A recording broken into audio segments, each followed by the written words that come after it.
Retomamos con la segunda sesión de hoy del curso de otoño y bueno, hoy, como decía antes, una de las intenciones a la hora de plantear este programa era buscar esa presencia de los autores y autoras de la generación del 27 también en otras expresiones artísticas, y eso es lo que ha venido a contarnos y a ilustrarnos el profesor Iván de la Torre Amerigi. Él es doctor en Historia del Arte, profesor titular del Departamento de Historia del Arte de la Universidad de Sevilla. Ha disfrutado de la beca Introducción a la Investigación del Centro Superior de Investigaciones Científicas en el 99 y la beca FPDI de la Universidad de Sevilla Junta de Andalucía. Ha ejercido de profesor también en las universidades de Huelva y Málaga. Fue cofundador de la empresa Laboratorio de las Artes, ha sido miembro de la Comisión Asesora de la Junta de Andalucía entre 2008 y 2009 para la colección Iniciarte. Ejerce la crítica de arte en el ABC Cultural desde el 2001 y ha comisariado medio centenar de exposiciones en las más prestigiosas instituciones públicas y privadas.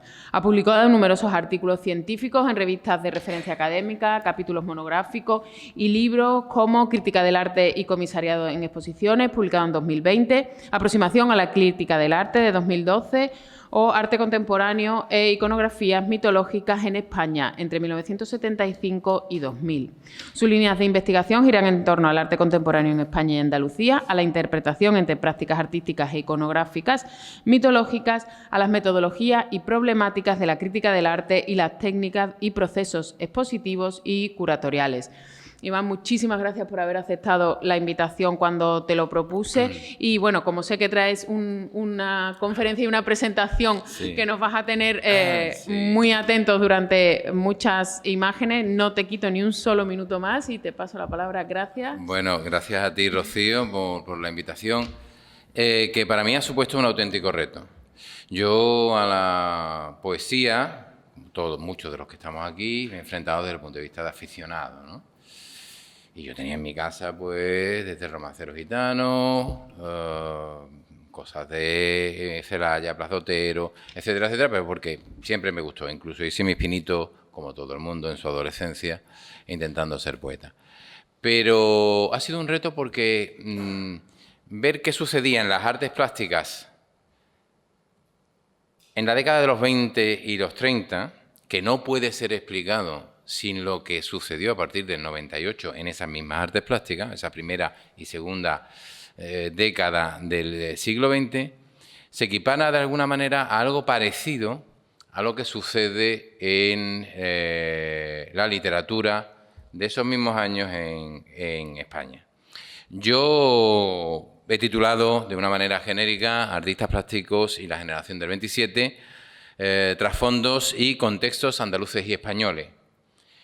Porque, repito, ha sido un reto porque esta charla no es una charla más, sino que me ha ayudado a descubrir un mundo que desconocía, que abre ciertos caminos de investigación, quizás entre la historia del arte y la filología hispánica, por ejemplo, ¿no?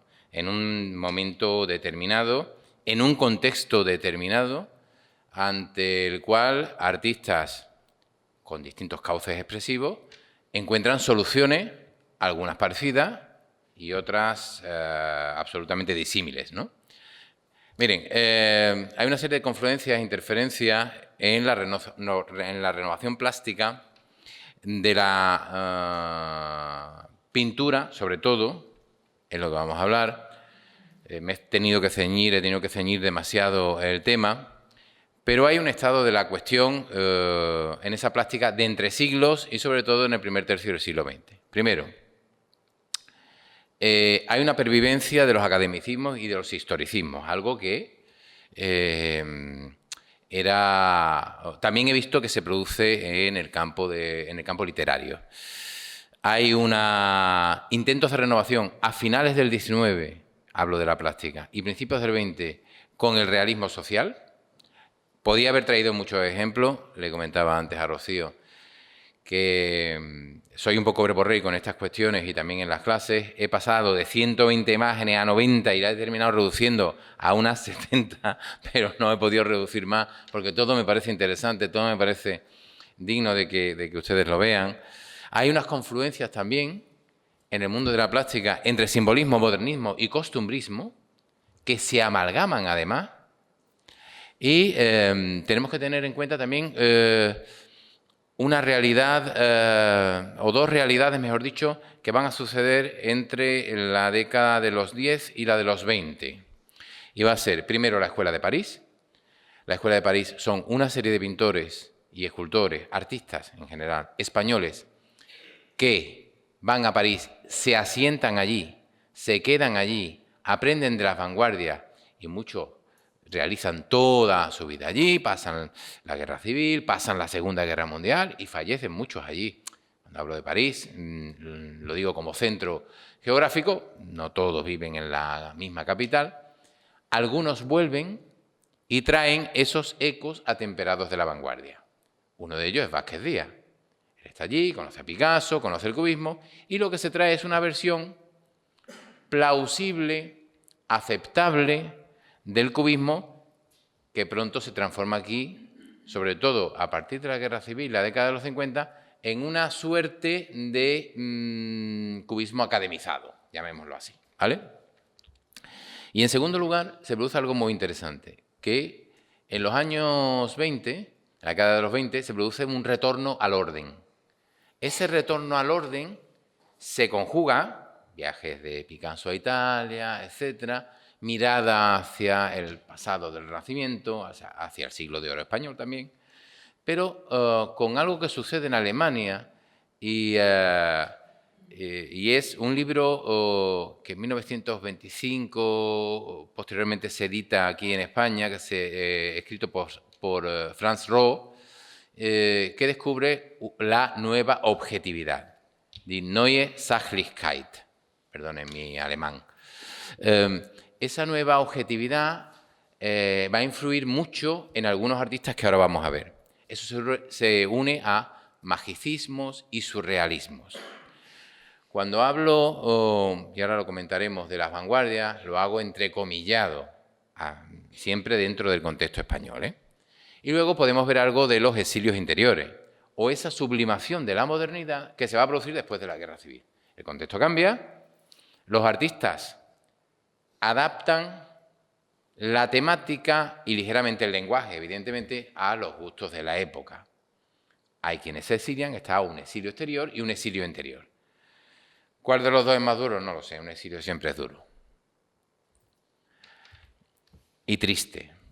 Características de esa renovación plástica. Primero, la voluntad de superación de los academicismos, de los historicismos y los anecdotismos. El joven y la joven, digamos, pelando la papa en una reja, muy dado para la venta a los turistas, que en ese momento existe, de finales del 19, etc. Y quieren superar todo eso con lo que Cabañas Bravo, que fue profesor mío, denominó arte de avanzada.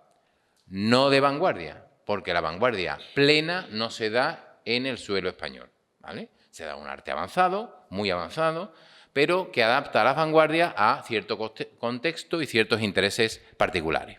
Hay también una mirada retrospectiva, o sea, se mira hacia los grandes hitos del arte español, como Misto, por ejemplo, que comparte también la generación del 27, de mirar a los grandes maestros, a los grandes poetas del siglo de oro.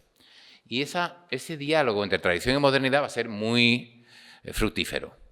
Hay también un interés evidente por las nuevas corrientes, por lo nuevo que está pasando en Europa, que siempre nos va a llegar con retraso, ¿vale? También en la literatura, en lo literario, nos va a llegar con un cierto retraso. Tardamos en aceptar lo extranjero, ¿vale? En otro orden de cosas, les diré, hago un pequeño paréntesis, aunque no tenga mucho tiempo para hacerlo, pero Gustavo Adolfo Bécquer, que fue crítico de arte, como yo, además de poeta y otras muchas cosas, se dedicó a la crítica de arte, y en una de sus críticas habla de los españolismos y los extranjerismos, y habla de cómo somos muy reacios a aceptar a aquellos pintores. Hablaba de las medallas que se otorgaban en las exposiciones nacionales y siempre el que estaba estudiando en Francia, el que se había ido de Italia, pues aquí era menos recompensado, ¿verdad?, que el que se había quedado aquí, porque parecía que venía con un cierto talante extranjero, ¿no? Y él denuncia esas cuestiones. Dice incluso, si estudia en Francia, si aprende del arte francés, si el Estado francés le está pagando una beca, ¿cómo no va a sentirse francés? Bueno, termino con esta pequeña digresión. Bien, toda esa estética se van asimilando a una serie de realidades vernáculas, tanto en lo español cuanto en lo andaluz. Bien, y también hay una serie de nuevas temáticas desde un punto de vista crítico. Eso sucede desde finales del XIX hasta bien entrado la década de los 30. Se van a tratar desde la plástica la hipocresía social, los cambios en las costumbres, el amor libre, los nuevos ocios y las nuevas famas, el circo, la verbena, el cinematógrafo, la tauromaquia, por ejemplo, la marginalidad, el destino trágico de ciertas clases sociales, cierta conciencia sociopolítica, la muerte como un final irremisible. Algunas de ellas las van a adoptar los autores de la generación del 27, pero otras van a ser más propias de las generaciones anteriores, del 98 y del 14, porque sí es verdad que, bueno, yo no hablo desde el expertizaje, evidentemente, pero no son muy dados los autores de la generación del 27 de hablar de lo marginal, ¿vale?, de ciertas clases sociales. Cuando llegue la guerra civil va a ser distinto, porque ahí va a haber una poesía militante, pero eso es otra cuestión, y unas artes plásticas militantes. Pero hablar del campesino desfavorecido, del obrero, eso en la década de los 20 y primeros 30 va a ser más complejo. Bien, el contexto andaluz. Mirad, yo traigo aquí no hay nadie, aquí no vemos a nadie de la generación del 27. Sin embargo, vemos a Romero de Torres, que nace en 1874, y a Vázquez Díaz en 1882, los cuales ya en la década de los 20 son autores.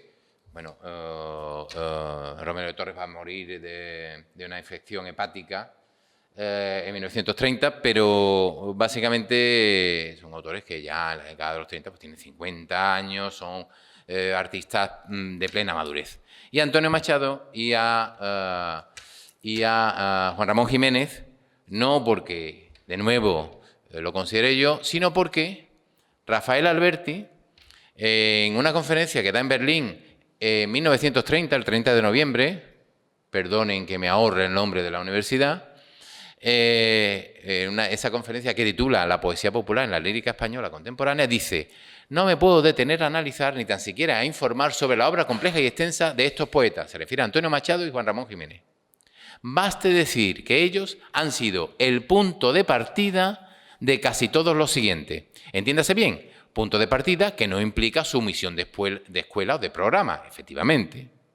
Moreno Villa, Jorge Guillén, Pedro Salinas, Federico García Lorca, Fernando Villalón, Luis Cernuda, Vicente Alessandre, Emilio Prado, Arturo Aguirre. No incluyo a Gerardo Delgado y Juan Larrea. Juan Larrea es un caso especial, es verdad, por corresponder a otro punto de arranque, que quizás sea el surrealismo. Esta generación de poetas, a poco de haber aparecido, recibió de manos de algún tonto, no se calla el bueno de Alberti, el nombre de vanguardista, aludiendo sin duda a su posición de avanzada. Fíjense, lo que decía Cabañas Bravo, arte de avanzada, lo está diciendo 70 u 80 años antes Rafael Alberti. No hay vanguardistas de verdad, pero sí hay arte avanzado. Aquí tenemos dos imágenes que se separan exactamente 9 días. Uno es la comida homenaje a Vicente Alessandre en el restaurante Biarritz, en Cuatro Caminos, Madrid, por la publicación de La Destrucción o El Amor, del 4 de mayo de 1935, con una serie de poetas junto a él. Era muy habitual esa comida, esa cena, homenaje. Y del 13 de mayo de ese mismo año, el homenaje al pintor Hernando Viñes, que forma parte de la Escuela de París, junto a otros andaluces. Hernando Viñes, Viñes y Bores no son andaluces.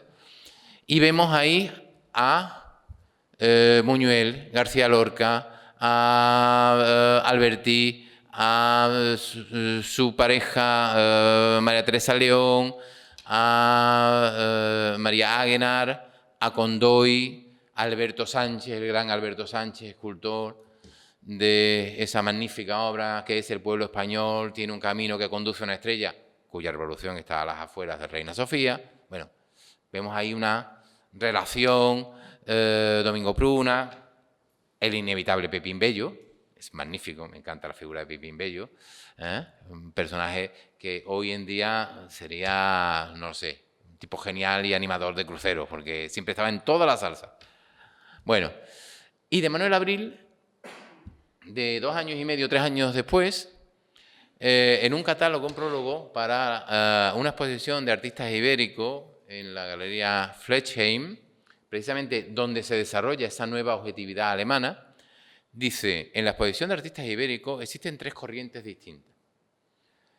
La vanguardia, no se corta, usa el término francés, la tendencia más tradicional, que nosotros podríamos llamar popular, un arte popular, y por último, lo que los alemanes denominan nueva objetividad. El grupo alrededor de Picasso, primero, el más vanguardista, y Juan Gris, Miró, Dalí, Benjamín Palencia, Timoteo Pérez Rubio, Climent, San Cruz, La Serna, persigue un distinto modo, una nueva línea que comenzó con el cubismo de Picasso. Algunos llegaron más tarde al surrealismo, efectivamente. Luego hay un segundo grupo, el de Souto y Solana, esa España negra solanesca. También Vázquez Díaz, porque Vázquez Díaz va a París, pero trae, digamos, atemperado, recuerden esos frescos de La Rábida, por ejemplo, presenta el auténtico grupo ibérico de pintores que entiende el arte de igual manera que ustedes comprenden un Greco o un Goya. Y finalmente dice, esa tercera vía, que puede ser la nueva objetividad. Rosario de Velasco, ahora veremos alguna de ellas. Genaro La Vuelta, pongo SIC porque, bueno, Genaro era con G, pero bueno, hagamos permitamos este giro juanramoniano de poner la J. Pedro Sánchez, Pere Pruna, el catalán, Togores y Valverde, representa un arte que en Alemania podría acuñar como nueva objetividad, cuyo origen se sitúa en Roma, al lado de los pintores de Valori Plastici, que es otro grupo que también trata de recuperar la figuración, una figuración moderna con unas temáticas absolutamente modernas. Yo voy a traer como ejemplo algunos artistas, Romero de Torres, aquí lo vemos con el bueno de Valle Inclán allí, ¿no? Y él pintando. Un cuadro muy moderno, que es el de la parte inferior derecha, él mostrándose como artista, quiere ser artista. Pero traigo, él fue un gran retratista, que es una faceta menos conocida de él. Gran retratista de la burguesía y de muchos artistas que pasaron por aquí. Y os presento a la gran Teresa Wilms-Mott, una de las poetisas o poeta chilena, de vida absolutamente aventurera, si hubiera sido desde luego estadounidense, ya habría varias series o películas dedicadas a su vida absolutamente insólita, ¿vale? Nació en Viña del Mar en 1893 y murió en 1921, una vida azarosísima, quiso casarse, su familia no vio bien su casamiento, la metieron en un convento, fue heroína del feminismo, terminó en la cárcel. Bueno, terminó en la cárcel porque Wilms-Mott son apellidos alemanes, de chilenos que fueron de alemanes que fueron a Chile a principios del siglo XX y no se le ocurrió otra idea que escaparse del convento donde estaba con Huidobro, estaba medio enamorado, se metieron en un barco que regaló en plena Primera Guerra Mundial, en Nueva York, para hacer escala. Cuando le vieron el pasaporte, la metieron en la cárcel y estuvo una serie de meses porque, claro, creían que era una espía alemana. Después estuvo en España entre 1919 y 20, tuvo varios hijos, viajó por Madrid, Sevilla, Córdoba y se suicidó con, bueno, pues apenas menos de 30 años, ¿no? 20 y pocos años. Y aquí la retrata con esos inmensos, pueden ustedes buscar la fotografía, ¿eh? Era guapísima, con unos inmensos ojos verdes, y la retrata con una figura de Santa Teresa de la Cruz. Su vida, desde luego, no tenía nada que ver con la de Santa Teresa, más allá de la personalidad. Y aquí os traigo este poema Autodefinición, de 1919-21. Dice: soy Teresa Wilms Mott, y aunque nací 100 años antes que tú, muy válido para los días en que estamos, mi vida no fue tan distinta a la tuya. Yo también tuve el privilegio de ser mujer. Es difícil ser mujer en este mundo. Tú lo sabes mejor que nadie. Viví intensamente cada respiro y cada instante de mi vida. Destilé mujer. Y termina diciendo, de nuevo, nací 100 años antes que tú, sin embargo, te veo igual a mí. Soy Teresa Wilms Mott y no soy apta para señoritas. Mujer absolutamente fantástica. Y fijaos en la escultura que tiene de Santa Teresa, que con esa sugestión siempre de Romero de Torres, le pone un vestido como muy ceñido, que seguramente a la santa no le hubiera gustado, pero le pone un vestido muy ceñido, muy gaseoso, es muy gaseoso, y ella incluso, fijaos que ese vestido de seda, la poetisa, que se le sale prácticamente uno de los pechos, ¿no? Y nos mira además directamente, que es otra de las cualidades del retratismo. Yo creo que os traigo otra de las obras de Romero de Torres, muy emparentada con uno de los poetas que más vamos a ver, evidentemente, que es García Lorca, porque esta obra, digamos, entronca con algunas de las facetas del poeta granadino. Esta obra es Cante Hondo. Esta obra está en el Museo Romero de Torres en Córdoba, que os animo a visitar, los que no los conozcáis, que está muy bien. De hecho, está enfrente, en la propia casa de los Romero de Torres, y está en el mismo, aquello era un ex convento, está en el mismo espacio que el actual Museo de Bellas Artes, ahora se llama Museo de Córdoba, donde hay unas obras bastante interesantes, hasta prácticamente nuestros días, la década de los 60-70, ¿vale? Es un óleo sobre lienzo que realizó al principio entre 1922 y 24 y finalizó en 1930. Le hizo algunos añadidos. La realizó por indicación de los impulsores del concurso nacional de Cante Hondo de 1922, Falla, Turina, Lorca, Juan Ramón Jiménez, pero la retocó y la finalizó años después. De hecho, el programa de mano no es esta imagen, el programa de mano es una obra de Manuel Ángeles Ortiz, ¿vale? Artista, como dicen los americanos, naturalizado granadino, aunque en Jaén, nació en Jaén y lo consideran jienense en Jaén, e incluso la Universidad de Jaén tiene un premio pictórico que se llama así, Manuel Ángeles Ortiz. Bien, vemos el equilibrio y la simetría compositiva que forma esa mujer en el centro, lo estáis viendo, ese eje axial, esa mujer desnuda, que al mismo tiempo lleva una peina y lleva una gran mantilla negra. El simbolismo, el realismo se están digamos, conjugando aquí perfectamente. En el centro, la mujer fatal, la diosa de la fatalidad, porque Romero de Torres siempre une lo profano y lo sagrado. Y no hay distinción, no hay frontera entre una cosa y otra. Ella es Asunción Boué, que es la misma que va a protagonizar y va a salir retratada en esa otra obra, Naranja y Limones, mucho más conocida, o más conocida. Y en esta obra se desatan todas las pasiones, amor, celos y muerte. Lo mismo que va a aparecer en el Romancero Gitano de García Lorca, ¿eh? El desnudo y la mantilla, lo sacro y lo profano, el pedestal de platería cordobesa, que siempre va a aparecer en muchas de sus obras, ¿eh? Ese pedestal lo veis aquí, en la parte inferior, donde ella apoya la guitarra. Ella está desnuda, pero con zapatillas, con zapatos de vestir, acharolados, color plateado, dorado. Él es un gran amante de la pintura del XIX y también de la pintura del Renacimiento. Y vemos cómo se desarrollan tres escenas principales alrededor de esta diosa de la fatalidad. En la parte derecha vemos el amor arrebatado. Vemos dos jóvenes él medio desnudándola, besándose apasionadamente. Debajo, los celos. También es algo que nos va a legar la poesía del XIX y que va a continuar, digamos, a partir de, he visto el ciclo de conferencias, como va a haber también dedicada a alguno de esos poetas, desgraciadamente nosotros también en Historia del Arte consideramos como autores menores, que no lo son desde luego, y que van a manifestar en la copla, por ejemplo, muchos de sus poemas, van a, digamos, encontrar ese cauce expresivo. Los celos son, digamos, uno de los motivos principales de la copla, ¿no? Y ahí encontramos el amante que mata a navajazo a su enamorada. Y en la parte trasera están los hijos que lloran la muerte de la madre.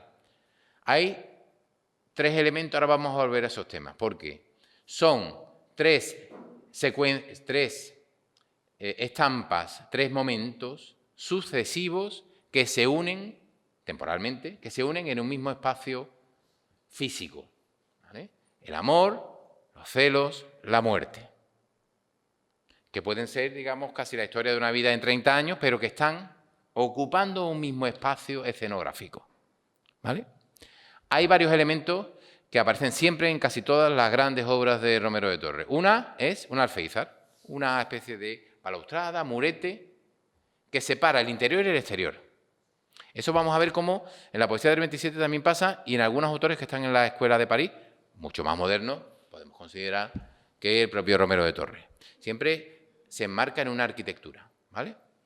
Luego hay una segunda clave que podéis descubrir en todas las obras de Romero de Torres, que es una Córdoba inventada y recompuesta a partir de retazos reales. Esto es, si sale una capilla, si sale una iglesia, si sale la iglesia de Santa Marina, es la iglesia de Santa Marina, pero esa iglesia de Santa Marina en Córdoba no está al lado del puente.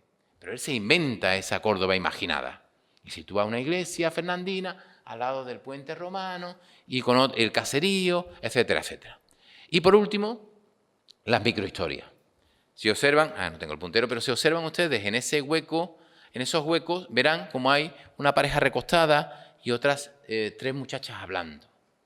Uno parece que hablan, comentan, critican, están hablando de un tercero y una joven acostada en medio de un prado con otro chico.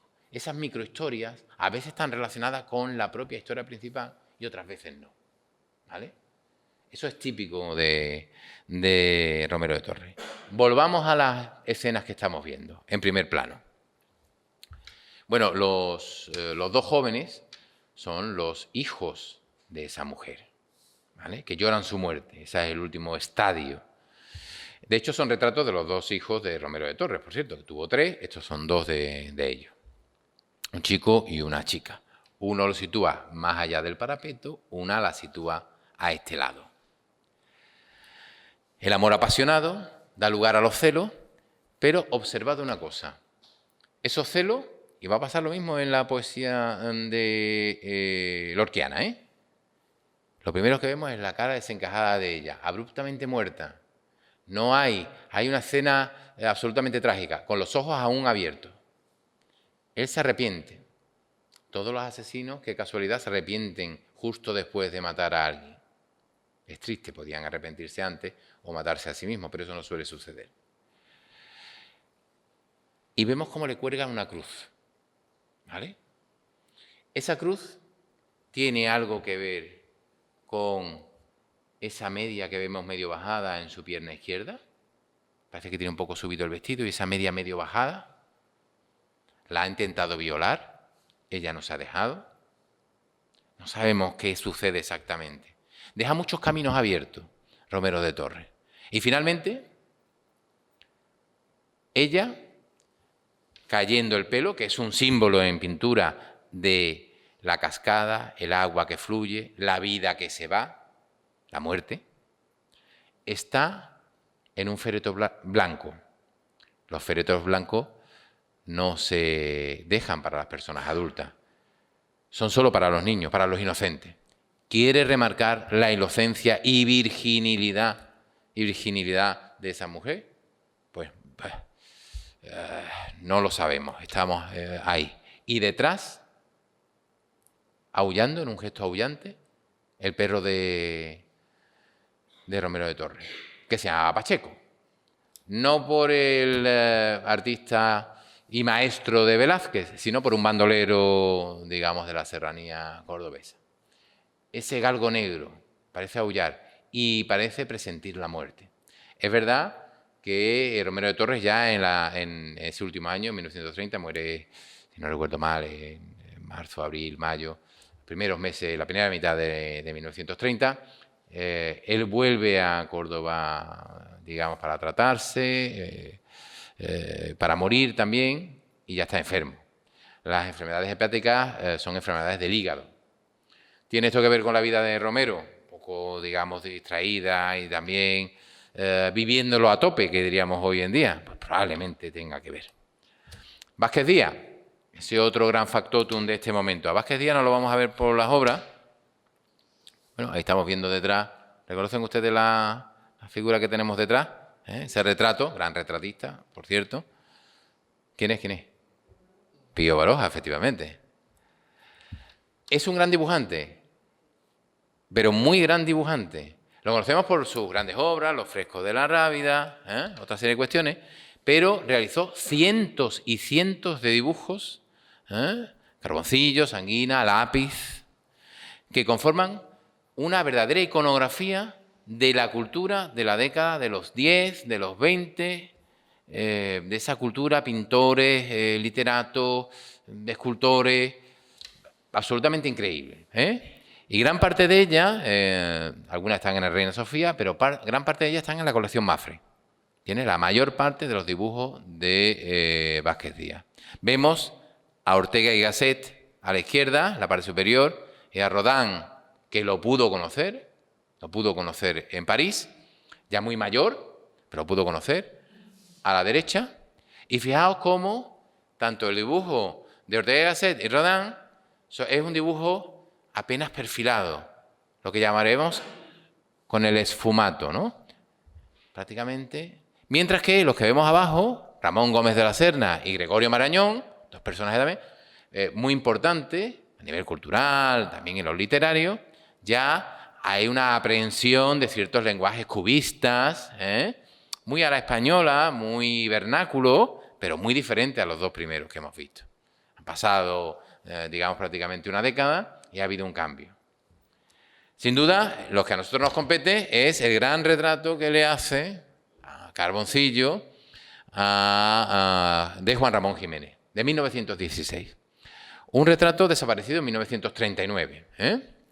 El billete de 2.000 pesetas, los que seáis mayores, como yo, os acordaréis. Tú eres joven, así que no te rías, porque tú no lo conociste.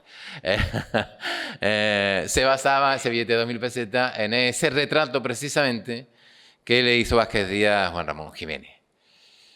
Esa obra se pierde en el año 39. Bien, no es afán mío de polemizar aquí, pero justo cuando las tropas sublevadas, las tropas nacionales entran en Madrid, muchos aprovechan para hacer negocio. ¿Cuál es ese negocio?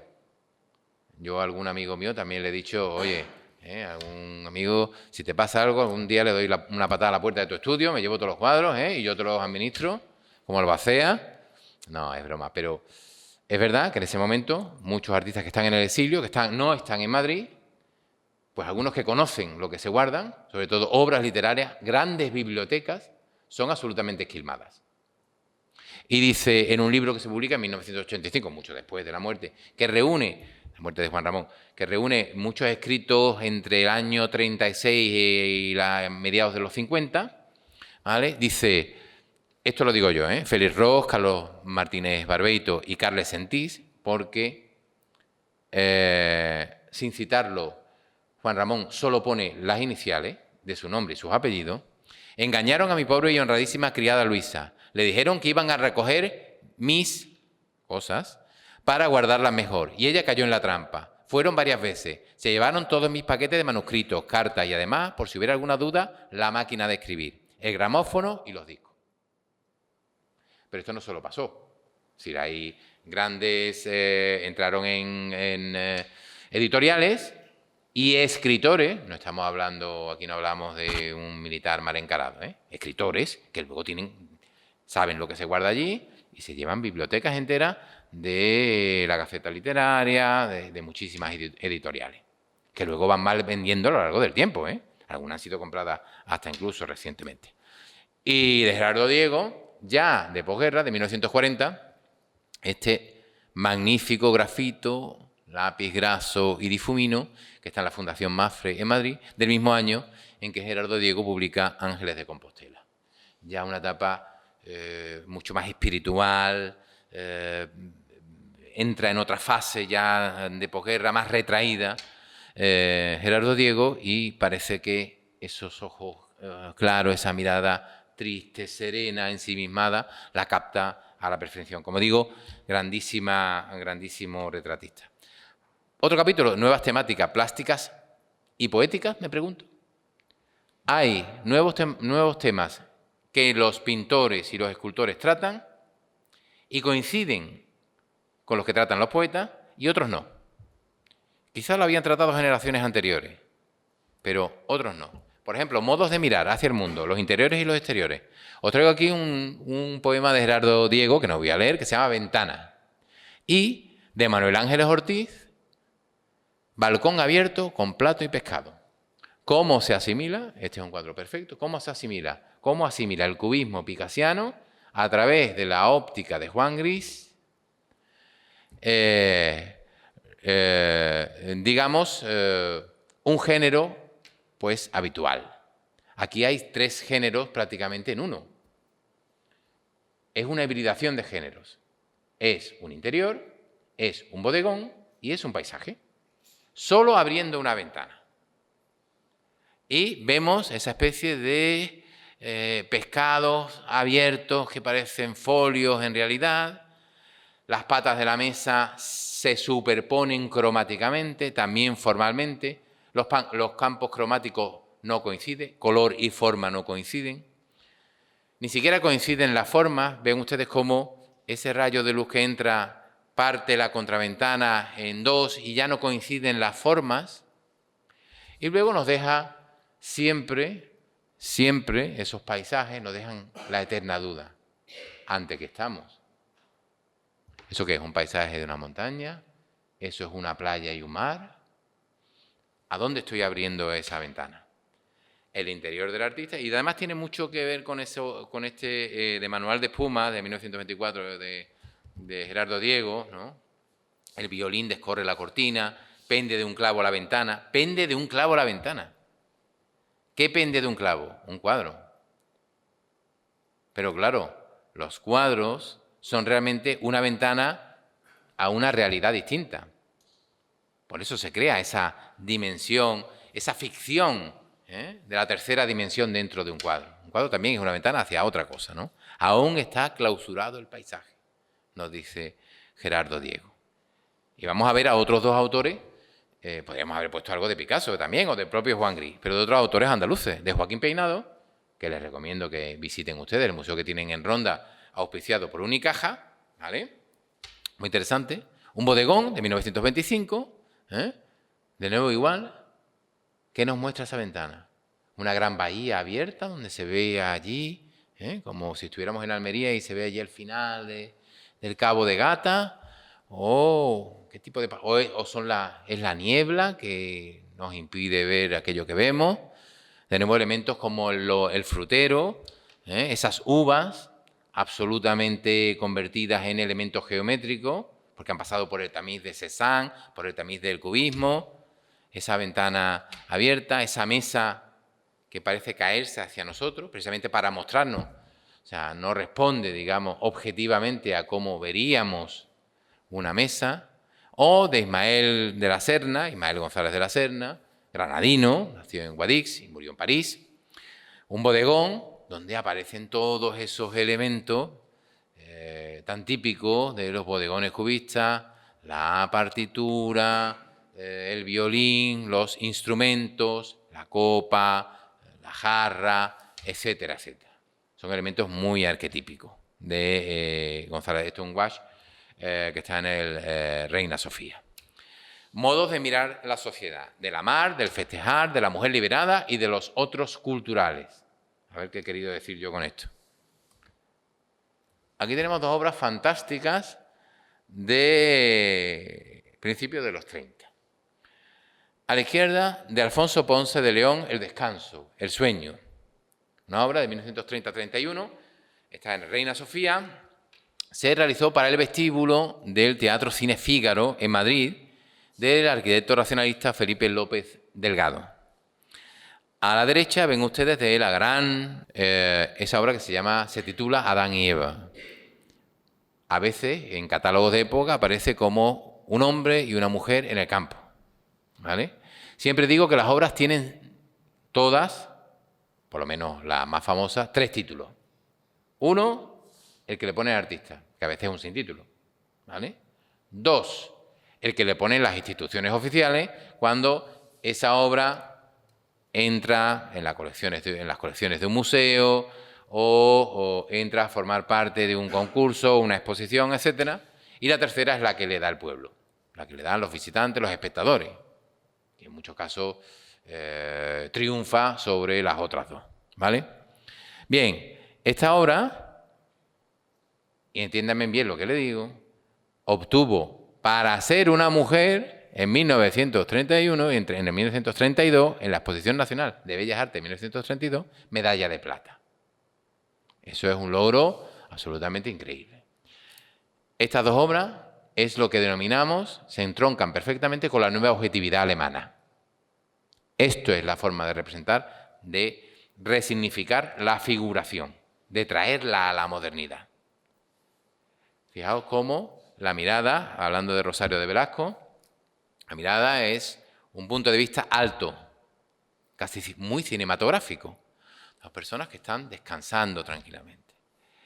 El otro, el de Alfonso Ponce de León, que lo veremos ahora porque tiene una vida absolutamente increíble, él tumbado en una hamaca, solaz, ella sentada en el suelo, en una posición ahí un poquito con cierto tinte sexual, él le acaricia el pelo rubio, en el suelo vemos un bombín y un paraguas, no sabemos qué hace ahí, algún elemento mágico, casi heredado del surrealismo, en un ambiente, parece paradisíaco, con esa especie de palmeras, esas flores como muy tropicales, esas plantas como muy tropicales, en un sol oscurecido por esa neblina. Bien, traigo 2 poemas que podían perfectamente ponerse al lado de estas obras, ¿no? De Artol Aguirre, malagueño, bueno, Artol Aguirre, Amor Oscuro, de 1926, si para ti fui sombra cuando cubrí tu cuerpo, si cuando te besaba mis ojos eran ciegos, sigamos siendo noche. Fijaos que los 2 personajes tienen los ojos cerrados. ¿Han hecho el amor? No, sí, se han querido, mantienen los ojos cerrados para que ese momento perdure en el tiempo, ¿vale? Perdure en el tiempo. De Emilio Prado, también malagueño, Cerré mi puerta al mundo, de 1928. Cerré mi puerta al mundo, se me perdió la carne por el sueño. Me quedé interno, mágico, invisible, desnudo como un ciego. Lleno hasta el mismo borde de los ojos. Me iluminé por dentro. Trémulo, transparente, me quedé sobre el viento. Igual que un vaso limpio de agua pura. O sea, esa tranquilidad es la que se respira. Con ciertos tintes de sexualidad, pero también hay algo de hedonismo, como, no sé, una tranquilidad inmensa. Y aquí, con el de Rosario de Velasco, podríamos poner perfectamente de Pedro Salinas, de La voz a ti de vida, presencia. Ni recuerdos ni presagios, solo presente, cantando. Ni silencio ni palabra, tu voz, solo, solo, hablándome. Ni manos ni labios, tan solo 2 cuerpos a lo lejos separados. Esos 2 cuerpos que están juntos, separados, no se toca, no hace falta la voz, no hace falta la mirada para estar junto al otro, ¿no? O de Jorge Guillén, un poema que se llama Amor dormido, piensan los estudiosos, que fue uno de esos desechados de Cántico, que fue reencontrado en la Biblioteca Nacional en 1988, y dice: dormías, los brazos me tendiste y por sorpresa rodeaste mi insomnio. Apartabas así la noche desvelada, bajo la luna presa, tu soñar me envolvía, soñado me sentí. Ese soñarse, o sea, amor carnal, no amor carnal, es algo que de pronto explota. En la Segunda República Española supone precisamente un acceso a las libertades sexuales también. Y aquí los poetas están hablando de, sí, sexualidad, pero también de un amor espiritual. Un amor espiritual como hasta ahora no se había hablado. Vamos a encontrar, publicado muchos años después, esos sonetos del amor oscuro lorquiano, digamos, de una sexualidad como mucho más fragante y mucho más evidente, ¿no? La fiesta. Este tema no ha aparecido anteriormente. ¿Qué poetas hablaban de la fiesta, de la festividad? ¿Qué artistas hablaban de las verbenas, de los circos, de tal? Sí, me podréis decir, oye, Picasso reflejó a los artistas de circo, pero eran escenas melancólicas. Esos artistas aquí explota la vida. Parece que asistimos a un mundo nuevo y esta obra es de Maruja Mayo y podemos ver a estas dos jóvenes ataviadas, los cabezudos, gigantes y cabezudos, marineros que de pronto llegan al puerto, todo lleno de color, todo lleno de vibración, distintas dimensiones, distintos planos, aparentemente no solo físicos, sino también temporales. Parece que aquí hay una puerta de un trenecillo, eso del tren de la Bruja, que está allí, un poco más apartada, pero justo detrás parece que está esa otra diversión ferial, que es la del martillo, y a ver dónde llega, a ver quién tiene más fuerza. Los espejos, que lo estáis viendo justo detrás de los marineros, esos espejos deformantes, tan típicos, todo amalgamado, todo. Pues encontramos de Concha Méndez, mujer de Arturo Aguirre, curiosamente, de un año después, un poema que se titula igual, Verbena. De Maruja Mayo, que os he enseñado, es solo uno, hizo un ciclo entero de verbena. Desconciertos de luces y sonidos, dislocaciones, danzas de juegos y ritmos, los carruseles giróvagos entre los aires dormidos, marcando circunferencias sin compases, los tío vivos y las fiestas de colores, vibrantes y estremecidos, estremeciendo la noche, rutilante de caminos, para ir a las verbenas nos prestan almas los niños. Ese desconcierto de luces y sonido lo hemos sentido todos en la calle del infierno. De pronto nos sabemos aquí, no escuchamos al que está al lado nuestra, una cosa impresionante. Abajo, distintas imágenes, señaladas con una cruz, vemos junto a Valle Inclán, a Concha Méndez, en esos bares donde se reunían, la Granja Henar, todos esos lugares donde la intelectualidad pues, se daba cita. Intelectualidad de todo tipo. Mirad, aquí os traigo de un artista danés contemporáneo, no de aquellos tiempos, un artista danés contemporáneo, porque en 2014 aquí hay un conjunto de poemas de García Lorca que se han juntado en una suite, llamémosla así, denominada Ferias, que estuvieron inéditos hasta 1997. Lars Fisand, al que tuve la oportunidad de conocer, un artista danés muy vinculado a Andalucía, realizó una serie de pinturas en torno a estos poemas para, digamos, ilustrar estos poemas de Picasso, y el catálogo pues, me pidió que lo prologara y tuve la suerte de prologarlo, ¿no?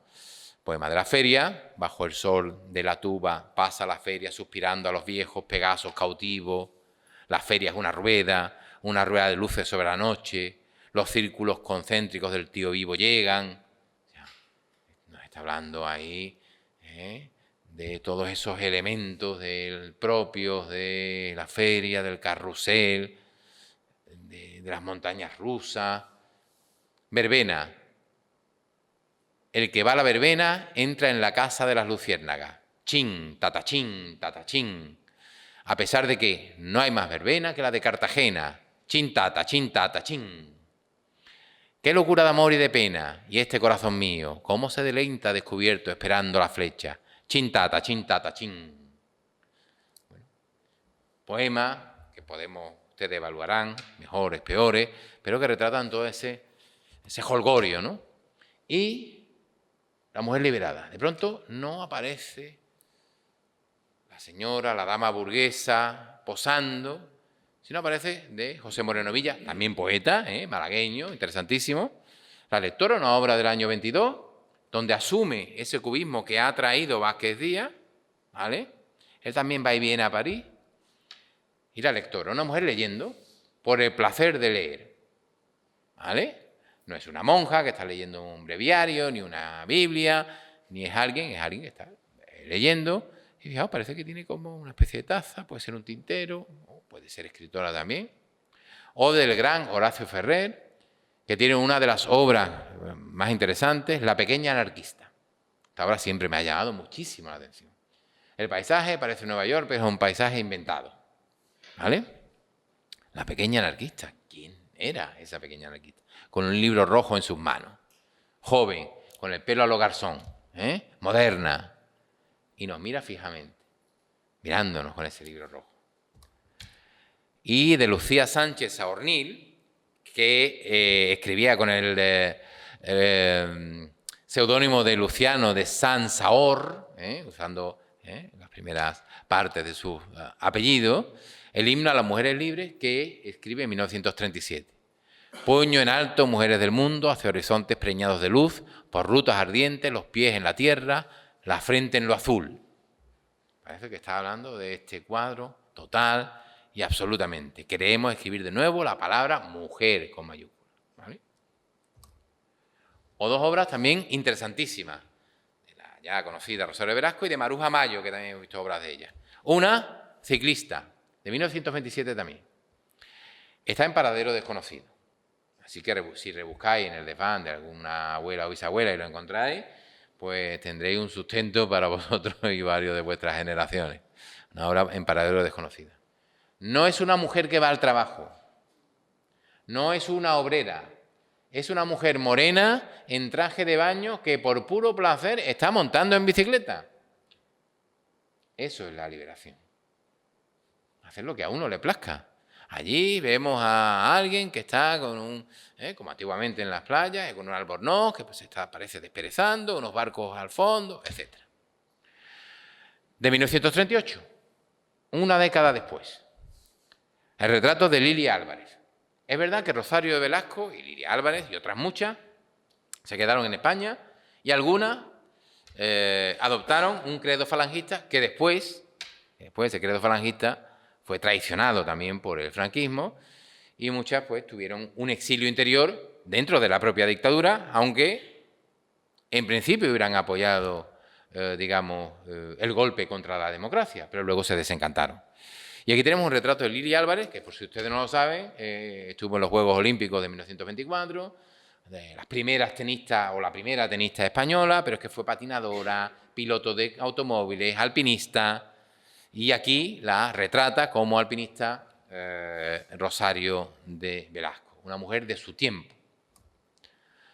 Los otros culturales, ¿quiénes son los otros culturales? Pues los gitanos, por ejemplo, que aparecen tanto en la obra de Lorca, de Rosario de Velasco, de nuevo, gitano, de 1935, en colección particular.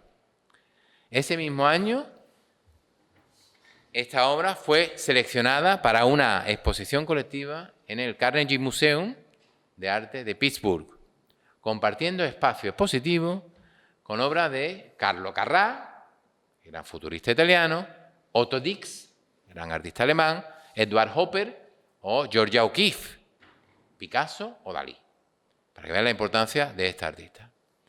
Y aquí no vemos gitanos cantando, bailando, sino han hecho un alto en el camino, ¿vale? Ella nos mira, se está peinando, su pareja está ahí descansando, el perro, todos sus aperos, el carro.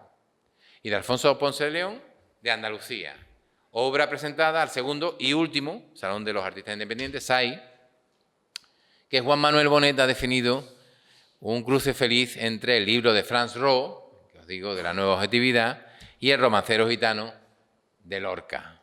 Así que ese gitano,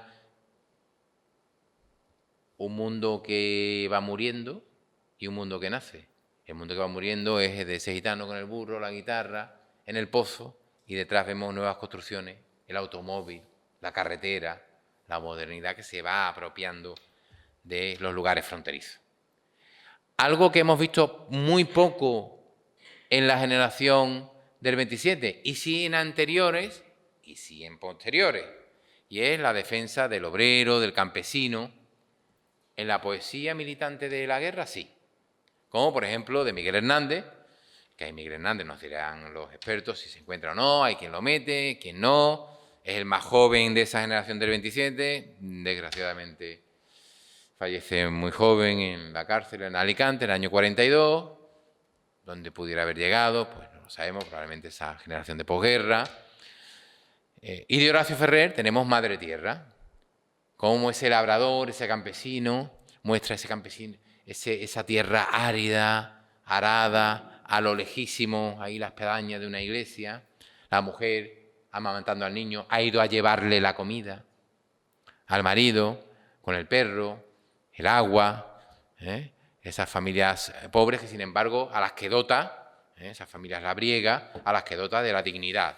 Fijaos cómo son cuerpos rotundos, casi miguelangelescos, precisamente de ese retorno al orden que propicia en los años 20 Picasso. Bueno, y de Miguel Hernández, campesino que muere, esto es de Campesino de España, del Viento del Pueblo, del año 37, evidentemente muy militante, campesino que yace en la tierra que siente, no tragar alemanes, no morder italianos, español que te abates con la nuca marcada por un yugo infamante. Bueno, otro gran tema, vamos a ir pasando con rapidez, la tauromaquia. Joselito el Gallo, y diréis, bueno, ¿esto qué tiene que ver con la generación del 27? El gran Joselito el Gallo, aquí tenemos como Joselito, que muere en la Plaza de Toros de Talavera de la Reina en 1920. Bueno, si yo cogiera y en vez de hacer esta conferencia hubiera hecho una especie de puzzle entre distintas imágenes y coincidencia que se dan entre la muerte de él, su cuñado, las amantes de ambos, Pepín Bello, que siempre estaba en toda la salsa, como suelo decir, que es además el que llama por teléfono y está al lado de la argentinita cuando le dice, han cogido a tu amante.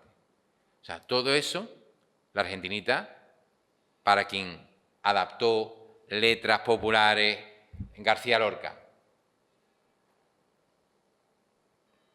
fue amante de Joselito el Gallo, fue amante de Ignacio Sánchez Mejía y, o sea, que era mejor que la argentinita no te regalara nada porque moría rápido, O sea, estar al lado de ella era algo terrible. Bueno, nació en Gelbes, aquí vemos distintas imágenes muy icónicas, cómo se viste de negro la Macarena, la famosa imagen de Ignacio Sánchez Mejía que salió en toda la prensa, el túmulo que se le hace a la Macarena cuando llega, cuando sale de Madrid, eso es cuando sale de Madrid, porque de Talavera de la Reina no viene a Sevilla, va a Madrid, y allí viene en tren, cuando llega en tren a la estación de Córdoba, abajo, Alfonso XIII con Benlliure, viendo esa escultura que hoy en día está en nuestro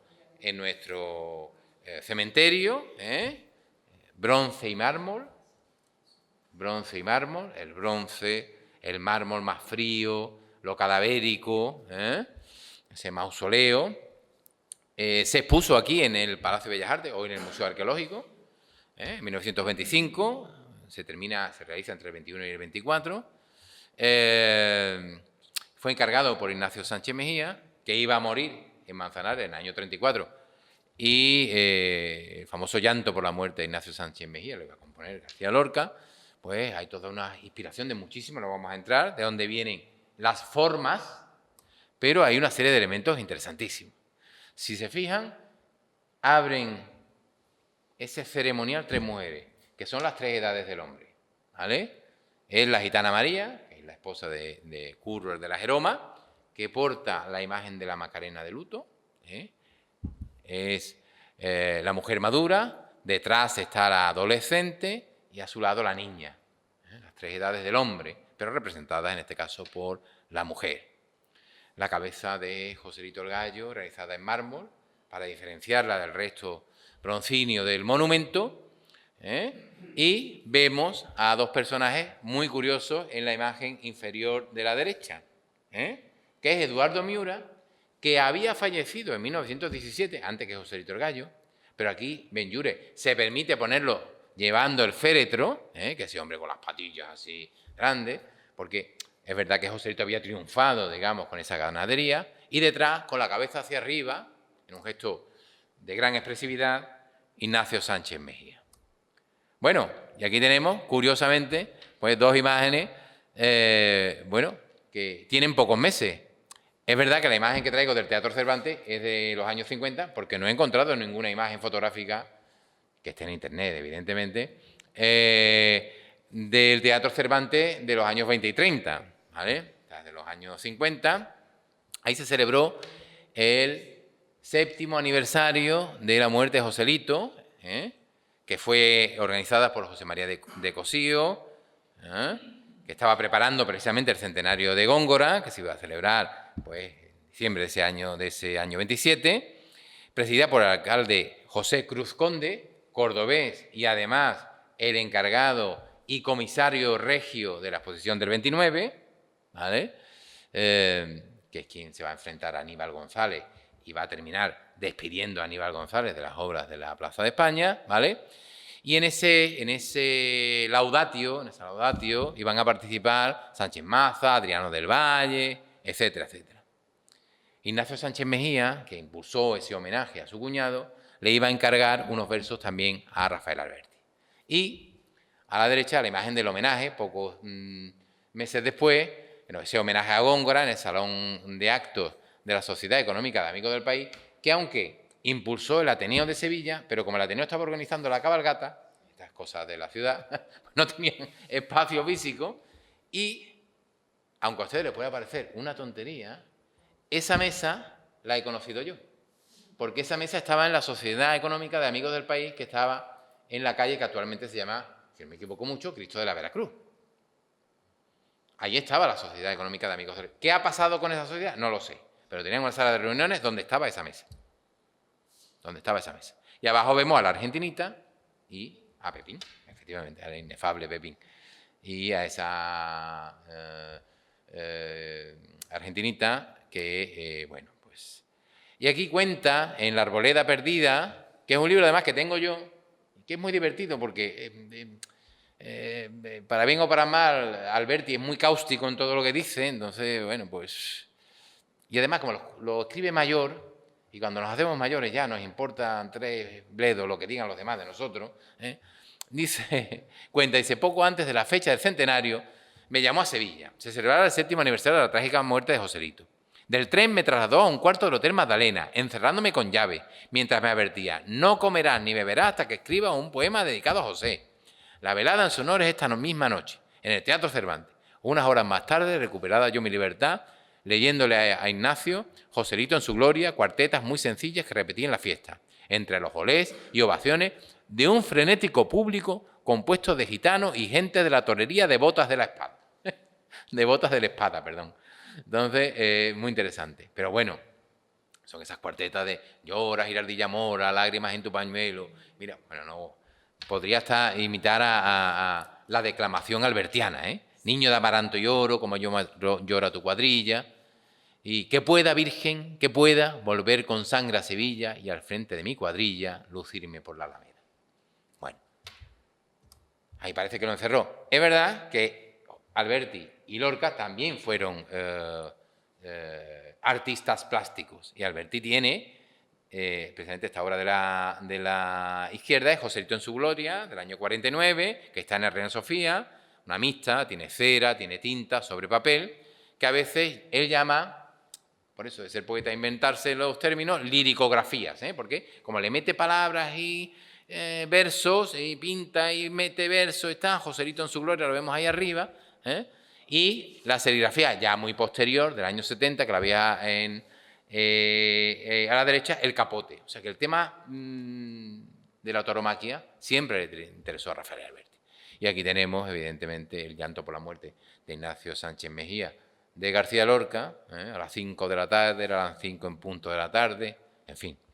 ¿Qué fue? Esa edición de 1935 fue, digamos, dotada de una serie de dibujos de José Caballero.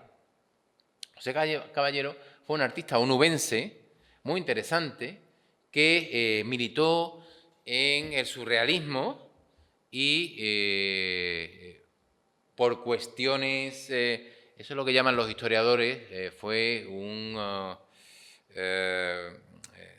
partidista geográfico. ¿Entienden ustedes el término durante la Guerra Civil?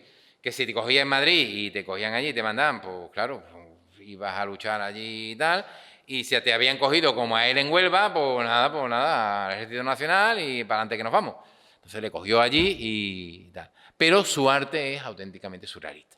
Y fijaos como ese ángel, aquel ángel que vemos en el cielo que no tiene manos, que tiene todo el vientre abierto, que vemos su interior, esa especie de virgen que llora, que se abre hacia una ventana, que no sabemos si es ventana, si es pintura, que se abre una puerta y entran toda una serie de personajes, y esa figura del hombre en el suelo. Hay varias escenas de la muerte del torero, por ejemplo, la que tenemos de Villega en el Museo de Bellas Artes, donde el torero siempre aparece tumbado, medio desnudo, con el torso. Esta misma imagen del ángel va a salir, son del propio José Caballero, Soldado Roto y Ángel, que fue una ilustración para la revista Falangista Vértice, el número 7-8 de diciembre del 37, enero del 38. Aquí vemos el original, a la izquierda, y vemos el número de la revista Vértice, ¿no? Cómo se escoge con... Y la verdad es que para ser una revista muy militante y muy falangista, pues no se dieron cuenta de ciertos elementos que hay muy antibélicos en esta obra, ¿no? El casco roto del soldado, ese ángel que no tiene ojos y que mira hacia un sol, sin embargo, cegador, la caracola, que es un elemento simbólico importante, porque nos permite oír lo que hay más allá, oír el ruido del mar, une dos elementos distintos. Los dados, el azar, la suerte, de pronto nos sale el 6 doble, porque morir o vivir en una guerra, cualquiera que haya leído cualquier libro de guerra, desde El rojo emblema del valor hasta cualquier obra contemporánea, sabe que es un puro azar. Un puro azar. La gente sobrevive o muere en la guerra por puro azar.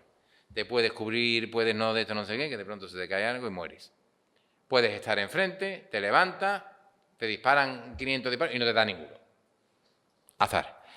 Gabriel Ureña Portero, que ha escrito sobre esto, dice que es una trágica alegoría con reminiscencias dalinianas, obviamente. La veleta, por ejemplo, esa especie de anemómetro, veleta que tenemos en la parte, las conchas también que hacen referencia al mar.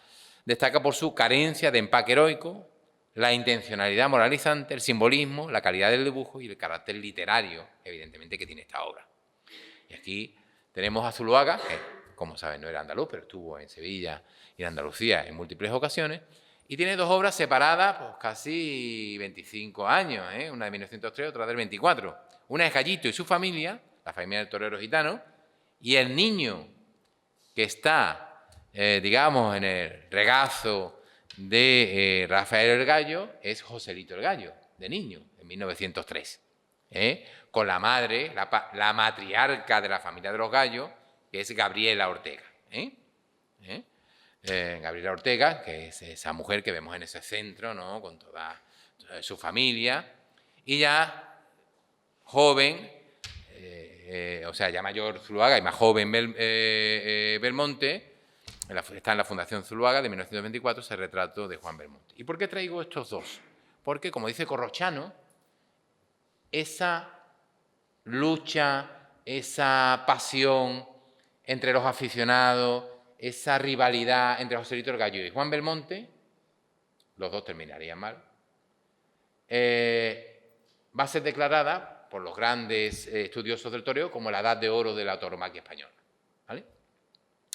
Y lo que más me ha llamado la atención, y le doy gracias por esta conferencia, es descubrir cómo los intelectuales españoles se ponen en favor de uno o de otro, con argumentos para defender el arte del toreo, el arte de Curro Cúchare, que por cierto era de San Bernardo, pues a Joselito el Gallo o a Juan Belmonte. Joselito el Gallo o Juan Belmonte, el pasmo de Triana, ¿no?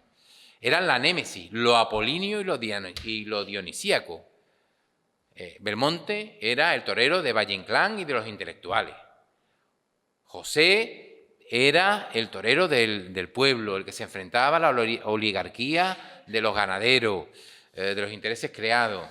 De hecho, siempre se cuenta que, bueno, él quiso a una hija de un gran ganadero, que le puso unas condiciones draconianas para casarse con su hija, incluso mudarse a México, no vivir en España, y que él iba a aceptar absolutamente. Tenía el cortijo en Pinomontano, por cierto, y bueno, pues le ocurrió la muerte precisamente cuando estaban en esos tratos prenupciales, llamémoslo así. Ambos tuvieron un trágico final. Ya Joselito vimos cómo fue cogido en la plaza, y Juan Belmonte se suicidó en su cortijo el 8 de abril del 62 a los 70 años, porque no aguantaba ni la soledad ni hacerse mayor. Y fijaos, José Bergamín defiende a Joselito el Gallo, que representa la curva, lo dionisíaco, la curva, el giro, la violencia, el dinamismo. Dice, el de la lentitud y la línea recta son valores muertos invertidos. Esos no son valores, claro, son los de Belmonte, esos son valores de la tauromaquia. Joselito es un renacimiento. El arte no puede ser artificial, como el estilo no puede ser estilizado. El arte tiene su propia naturaleza artística, su graciosa naturalidad. El artificio, por el contrario, es siempre afectación. Y Gerardo Diego contesta y dice, no, pasa el toro en tropel y terremoto, y la vida se centra en cada lance.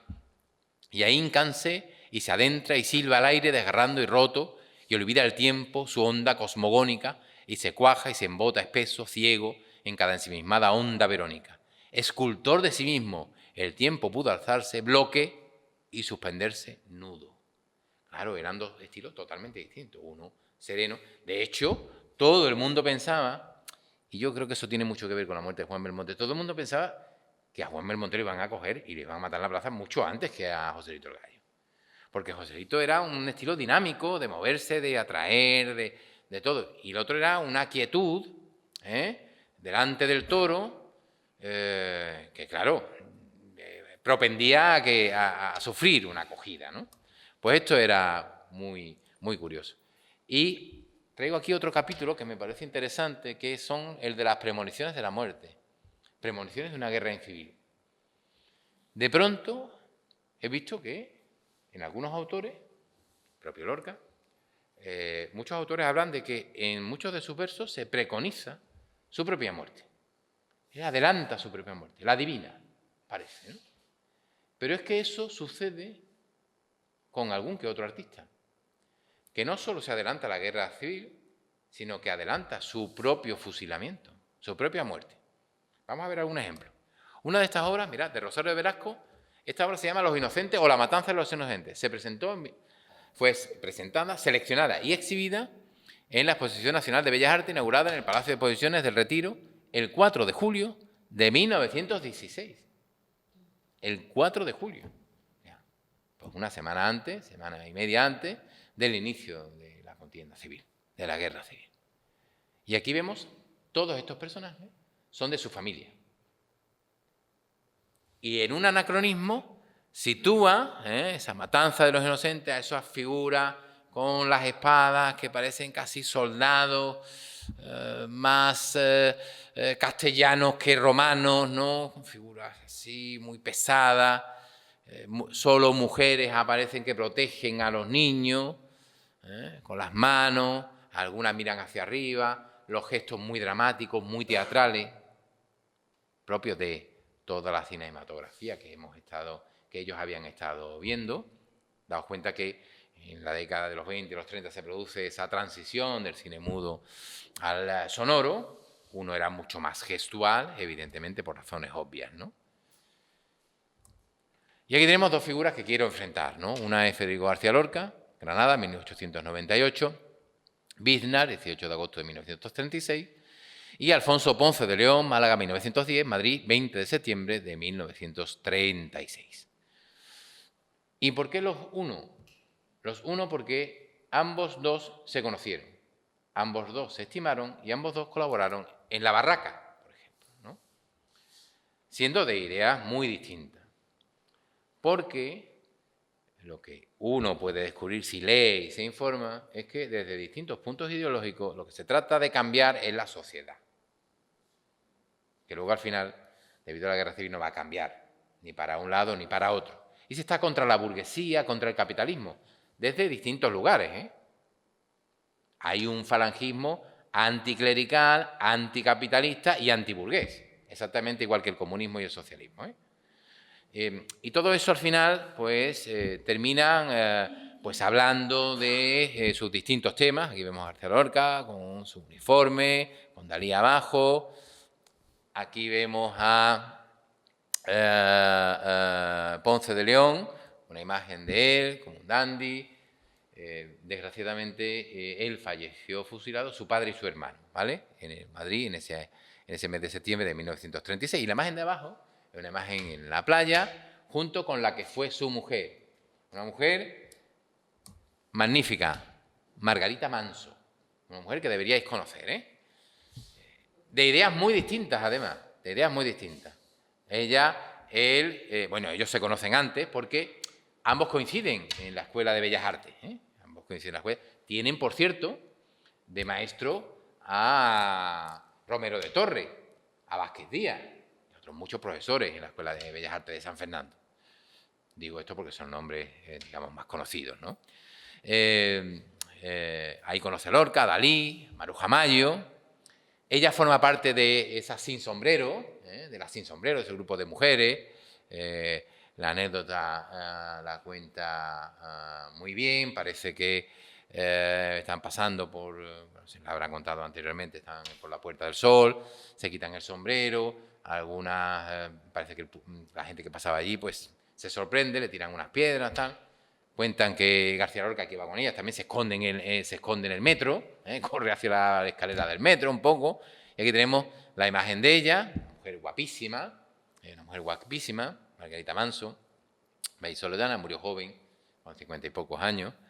Y se conocen y, bueno, pues este retrato que le hace Ponce de León en 1930. Y ella va a unir también a esos dos personajes, porque García Lorca le dedica el poema Muerto de amor de su primer romancero gitano. Además lo podéis encontrar, el romancero, y dice, dedicado a Margarita Manso, que es aquello que reluce por los altos corredores.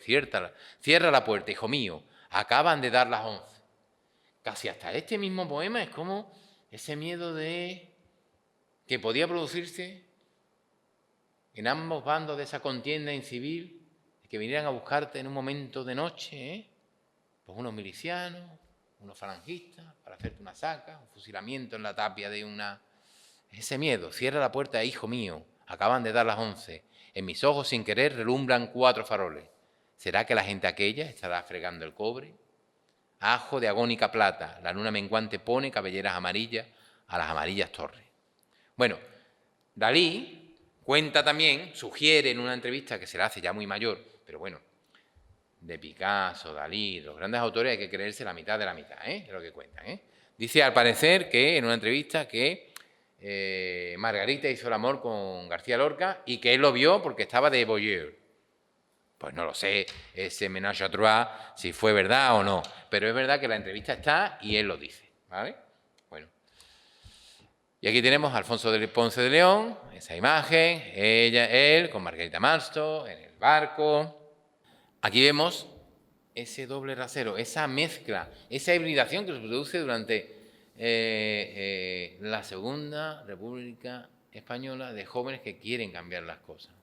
Él hace los decorados para el Depurador de Sevilla de Tirso de Molina, la calle Sevilla, la Capilla, en el año 33, colabora, esas colaboraciones, hace la escenografía para la barraca, esto está en la Fundación García Lorca, en depósito en el Reina Sofía, y también hace el logotipo del SEU, el logotipo del Sindicato Español Universitario, que es un sindicato falangista, ¿vale? Donde aparece el cisne, no el águila, sino el cisne. Otro de esos elementos también muy simbólicos. Y la gran obra que encontraréis y que no os podéis perder en el Reina Sofía, que es Accidente. Esta es la muerte como premonición pictórica, vemos un accidente de tráfico. La luz de un faro roto alumbra a alguien que ha salido despedido por la puerta o por el cristal. En este momento no hay cinturones de seguridad. Salió despedido, ha chocado contra una valla. Esa valla tiene un cartel. Parece que pone se prohíbe. ¿Se prohíbe qué? ¿Pasar? Tiene una malla de alambre. Una piedra le ha dado contra el ojo, se está desangrando, y él agarra la piedra y se señala la sien. Mientras que en la otra mano parece coger unas hojas de cardo, unas ramas espinosas, que al mismo tiempo están junto a unos helechos que parece que no pegan con ese mismo paisaje. La matrícula rota es de un automóvil de Bilbao, curiosamente. Todos estos elementos están aquí, ¿no? Esta obra se presentó ese 4 de julio en esa Exposición Nacional de Bellas Artes. Y no me la he podido traer porque no me la puedo bajar de F, pero hay una imagen muy bonita del presidente de la República, de Manuel Azaña, delante de esa obra. Bien, poner logo de F, como no voy a pagar, me voy a bajar, pero no me la he podido bajar, no sé por qué, no he podido. Bien, parece una obra premonitoria, ¿no? Porque esto es una cuneta. Y él iba a ser fusilado en una cuneta y abandonado en una cuneta. Lo premonitorio, ¿no? La luz artificial. Porque a esas personas fusiladas en la cuneta de noche se las alumbraba con los faros de los camiones en los cuales habían sido transportados. La muerte como premonición poética. Aquí tenemos a García Lorca, en Fábula y Rueda de los tres amigos, de Poeta en Nueva York. Se publica en el año 40, pero se escribe en el 29-30. Cuando se hundieron las formas puras bajo el cri-cri de las margaritas, comprendí que me habían asesinado. Recorrieron los cafés y los cementerios y las iglesias, abrieron los toneles y los armarios, destrozaron 3 esqueletos para arrancar sus dientes de oro. Ya no me encontraron. ¿No me encontraron? No, no me encontraron. Pero se supo que la sexta luna huyó torrente arriba y que el mar recordó, de pronto, los nombres de todos los ahogados. Y aquí tenemos la última foto conocida de Federico García Lorca con Manuel Arniche en la terraza del café Chiquicuts. Los nombres de los cafés de la época de la década de los 30 y los 20 son impagables, todos tienen un aire así cosmopolita. Chiquicuts estaba en el Paseo de Recoleto y es de julio de 1936, días, meses antes de ser asesinado. Incluso otra premonición se ha visto en Así que pasen 5 años, La leyenda del tiempo, del año 31. Esta obra se ensayó, no pudo ser representada por el inicio de la Guerra Civil y no se estrenó hasta el año 59 en París. Y veis aquí en este momento los anaqueles de la biblioteca, aparece un gran haz de cœur iluminado, el jugador primero saca una pistola y dispara sin ruido con una flecha. El haz desaparece y el joven se lleva las manos al corazón. ¿Hay que vivir? No, hay que esperar. Corten, corta bien. Y vemos un dibujo, os traigo un dibujo, lápices de color, sobre cartulina, que está en la casa natal de Federico García Lorca, que se llama Joven y Pirámides, Deseo de las ciudades muertas. Deseo de las ciudades muertas, efectivamente. Donde vemos a ese joven que parece que le estalla una flor en el pecho y hay una serie de como vasos sanguíneos que van uniendo las distintas pirámides, ¿verdad? Una figura bastante curiosa. Y otra de estas grandes imágenes. Mirad, esta obra que vemos aquí, que es Madrid 1937, Aviones Negros, que es el nombre que le pone el pueblo y por el cual lo conocemos, es de Horacio Ferrer. Ese gran artista, muy poco conocido, porque después de la Guerra Civil se dedica sobre todo a la restauración de iglesias y otra serie de cuestiones. Esta obra estuvo en el Pabellón de España de la Exposición Universal de París de 1937 y esta obra eclipsó al Guernica de Picasso. ¿Por qué? Porque esta obra era mucho más comprensible, evidentemente, para las personas de a pie, no después de tantos años que hemos analizado el caballo, el toro, la luz, tal. Era mucho más comprensible del sufrimiento del pueblo español que estaba pasando en esos momentos. Hay un realismo crítico, muy heredero de esa de ese realismo mágico, acentuado por ese compromiso político, retorno al orden, valori practici. Pero hay una cuestión interesantísima, Madrid, 1937, mujeres que huyen de un bombardeo. Pero hay algo que hace muy bien el autor, y es no poner el foco en los victimarios y sí en las víctimas. ¿Dónde están los aviones negros? ¿Quién le puso ese título a esta obra? Aquí no hay ningún avión. Aquí hay una mujer que alza el puño, ¿no?, tratando de gritarle a esos aviadores, que ellos lo oigan evidentemente, y cómo también se producen también están esas tres edades del hombre. Fijaos la actitud de la mujer mayor, ya vestida de negro por los muchos lutos a lo largo de las décadas, las manos cruzadas, probablemente rezando. La mujer que está en el centro y que alza el brazo, digamos, reacciona contra eso, mientras que las otras dos huyen y se llevan a los niños del lugar. Fijaos también cómo aparece casi un cuadro dentro de un cuadro. Vemos en el fondo pues lo que podría ser la destrucción, unas casas, una pared, pero esa pared tiene textura casi de papel. Es como si hubiéramos rasgado el fondo del cuadro, como si estuvieran delante de un gran telón que se hubiera rasgado y viésemos el fondo negro, ¿no? Es una obra realmente muy llamativa. Una obra además que va a crear escuela, Fijaos, esto es Mono Azul y parece que están mirando hacia arriba, la revista Mono Azul, y como en el manifiesto de la Alianza de Intelectuales Antifascistas para la Defensa de la Cultura, que se publicó precisamente en este número del Mono Azul, del 19 de noviembre de 1936, que van a firmar Benjamín, Alexandre, Cernuda, María Teresa León, etcétera, etcétera, dice exactamente este manifiesto: queremos haceros saber en qué emplean las bombas incendiarias meticulosamente preparadas en los laboratorios alemanes. Y os decimos, todos los días arden manzanas enteras de casa madrileña. Hay un nuevo acontecimiento en la guerra que van a reflejar poetas y que van a reflejar también los artistas plásticos, y que no se había producido en las guerras anteriores.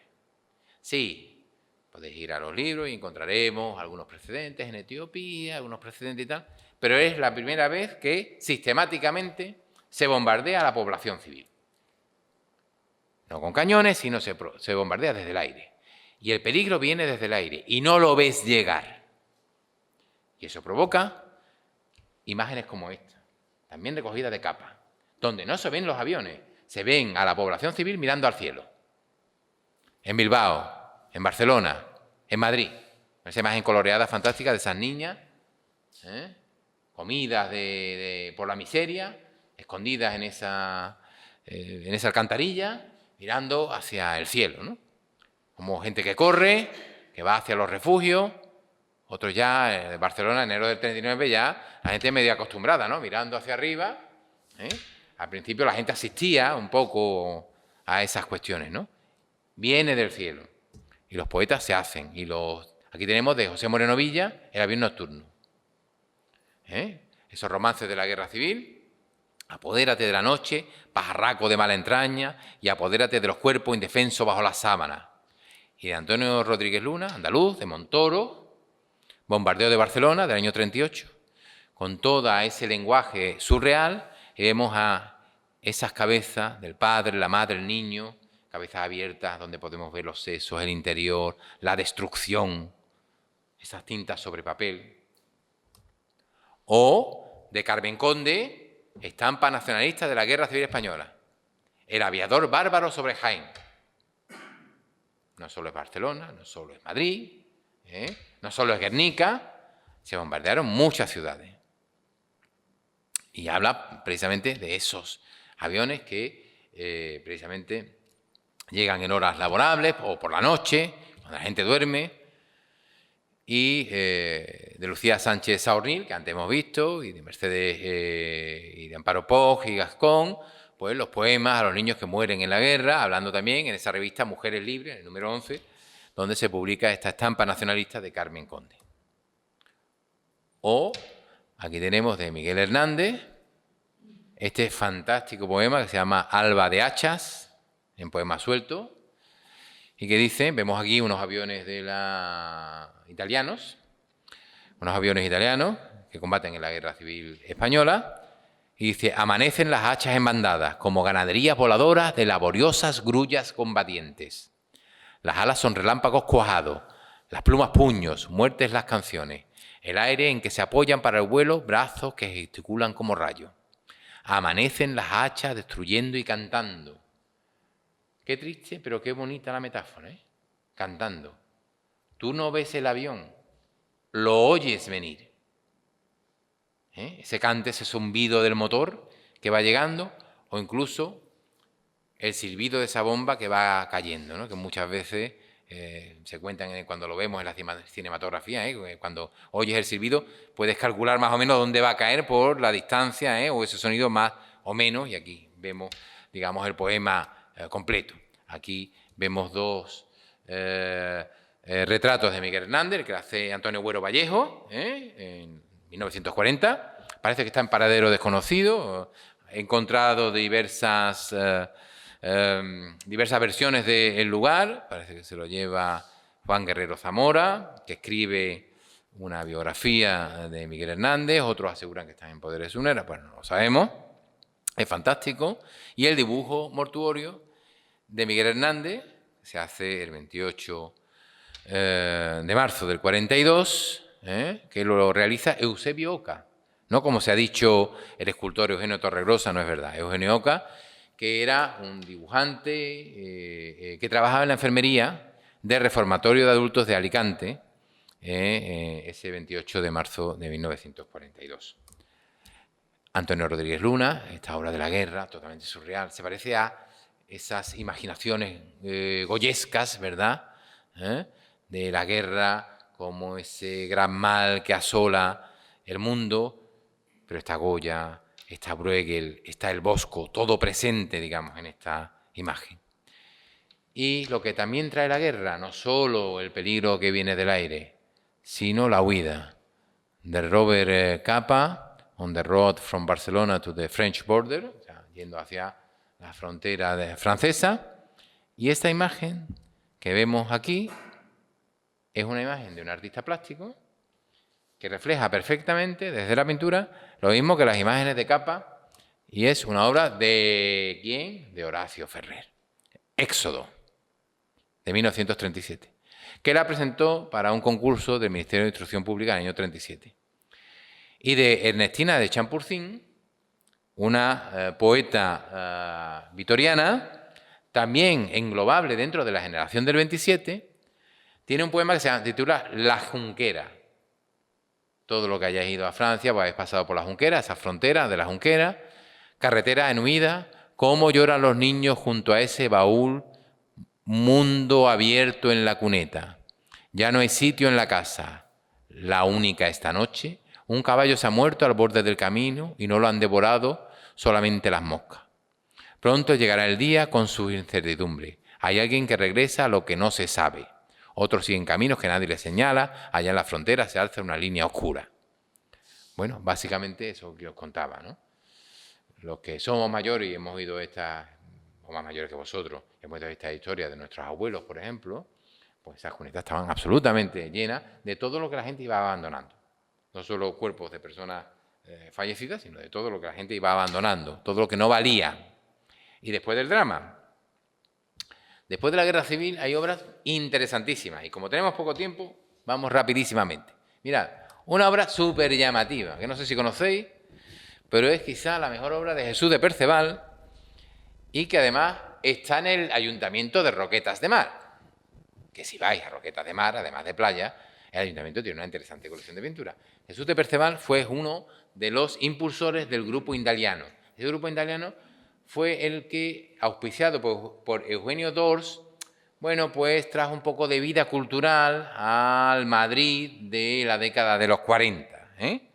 Y esta obra, que se llama La degollación de los inocentes, fue presentada a la primera Bienal Hispanoamericana, que se celebró en el año 1951.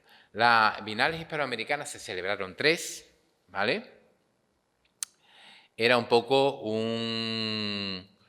una suerte de modelo de utilización muy sesgada para blanquear culturalmente la dictadura franquista, ¿no? Entonces hicieron 3, una en Madrid, otra en Barcelona, otra en Sudamérica. Eso dio lugar también a una contestación que fue la Bienal de Sao Paulo, que se mantiene hasta prácticamente nuestros días, ¿no? Bueno, un poco para hacer ver. Sin embargo, esta obra provocó gran controversia política. Tanto es así que esta obra, que es anacrónica, donde aparecen cosas absolutamente, la decoración de los inocentes, se produce en un momento histórico determinado, pero aquí Jesús de Perceval mete unas cosas fantásticas. Los aviones, ¿lo veis ahí? El globo aerostático, ese rompimiento de gloria con esos ángeles que se están asomando a ver las escenas, esas figuras de las mujeres veladas tan propias del mojácar almeriense de la década de los 20 y los 30, esas mujeres vestidas como campesinas de la época, con su cántaro, hablando con un romano, que tiene más pinta de salir en una procesión de Semana Santa que ser un romano de verdad, cómo se produce la violencia, cómo al fondo vemos cómo Jesús, la Virgen y el burro y el niño huyen, cómo hay personajes, sin embargo, vestidos de los años 50, con su traje, su corbata, el propio Jesús de Perceval está ahí con al lado del que lleva el traje blanco. ¿Y por qué lo traigo aquí? Porque de pronto, al lado de esa joven que está con la espada, con ese gesto terrible para matar y degollar a los inocentes, vemos la cabeza de Picasso, vemos a Picasso con una paloma en la cabeza. ¿Lo estáis viendo? Bueno, pues sabéis que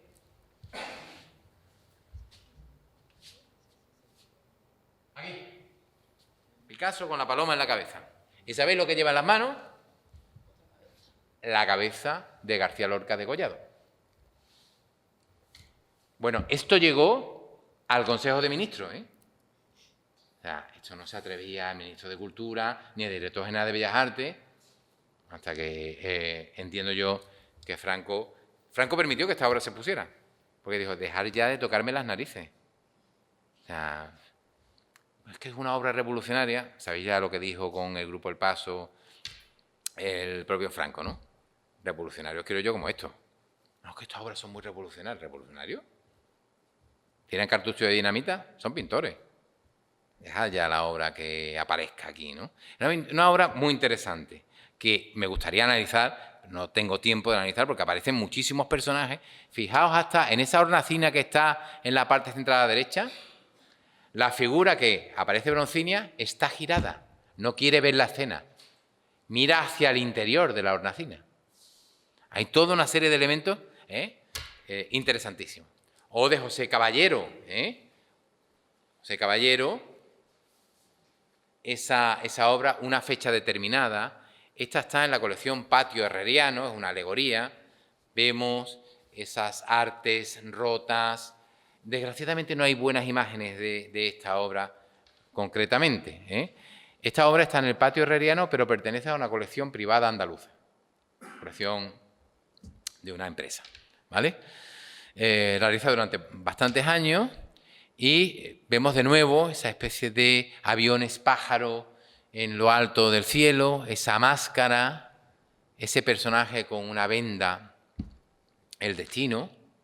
Y hay un elemento junto a la piña, encima de esa especie de perro cepo, ¿veis el perro que está como metido en esas antiguas, si la habéis visto, trampas para ratones, que eran una caja, esas cajas de madera? Pues justo arriba hay un calendario y ese calendario pone 18 de julio, ¿vale?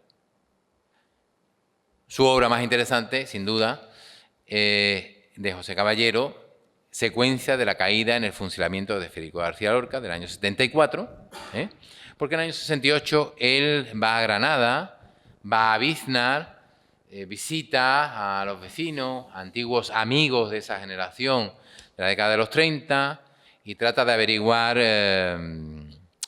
cómo fueron las últimas obras de su amigo, ¿no? De este viaje iban a surgir varias obras en homenaje al poeta. monumentos actuales y a la generación del 27, pues tenemos aquí algunos, nos puede gustar más o menos, lo tenemos aquí al lado, cercano, de 2011, la musa de la poesía leyendo, ahí sobre esa fuente, el arquitecto Barrionuevo Ferrer, el escultor César Portela. Bueno, yo no soy muy fan de esta obra particularmente, me parece desmesurada, desmedida, fuera de todo sentido. Las hay peores, ¿eh? Esta es peor. Esta, porque si alguno de vosotros le hacéis la foto y averiguáis quién es J.L. Filipo C., escrito así, yo no sé quién es este señor, autor del Monumento a la Generación del 27, Manuel Altolaguirre, Emilio Prado, Salvador Dalí y Gala, en bronce, en el Paseo Marítimo de Torremolinos. Si podéis entrar, por favor, a ver esta obra y cómo el Ayuntamiento de Torremolinos la vende con... Bueno, es verdad una cosa, Torremolinos fue un barrio de Málaga hasta que se segrega en la década de los 80. O sea, que formaba parte de Málaga, era una zona a la que iban, pues, y sabemos que Dalí y Gala hicieron pues visitas a Málaga, al Altolaguirre, a su mujer, etcétera, y se quedaron durante tiempo, etcétera.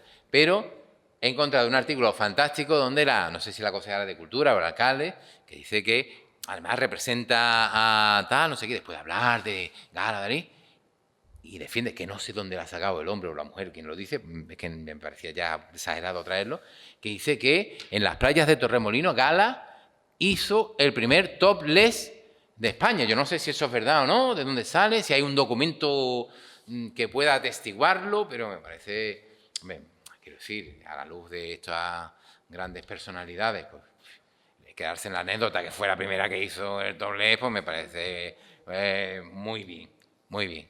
Bueno, es verdad que Torremolinos siempre ha sido un lugar de libertades sexuales encantadoras, como por ejemplo abrir ese espacio al mundo gay en plena época franquista. Bien, o un monumento que tenemos en Madrid, aquí en la Plaza de Santa Ana, fantástico, a García Lorca, de Julio López Hernández, uno de los escultores figurativos más importantes del último tercio del siglo XX y los primeros años del siglo XXI español. Y vemos una fotografía al lado de la Cibeles de García Lorca. Finalmente, para terminar de José Guerrero, que conoció jovencísimo a García Lorca en Granada, muy joven, apenas 19, 18 años, muy joven, que luego se fue a Nueva York. Fue uno de los miembros de la Escuela de Nueva York y uno de los artífices del expresionismo abstracto norteamericano, el único español, ¿vale? Con Polo, Motherwell, Klein, etcétera, que volvió a España, se asentó, primero estuvo en Cuenca, después en Málaga, en Almuñécar también, etcétera. Tiene esta obra, a él le influyó mucho la obra de Lorca. Su padre murió también, la muerte de Lorca le afecta, y en el año 46 hace esta obra, La Aparición, está en el Centro Guerrero en Granada. Es un museo que tampoco os debéis perder, al lado de la catedral, un museo muy interesante, y tiene esta obra, La Aparición, dividida en 4 partes. ¿Qué aparición?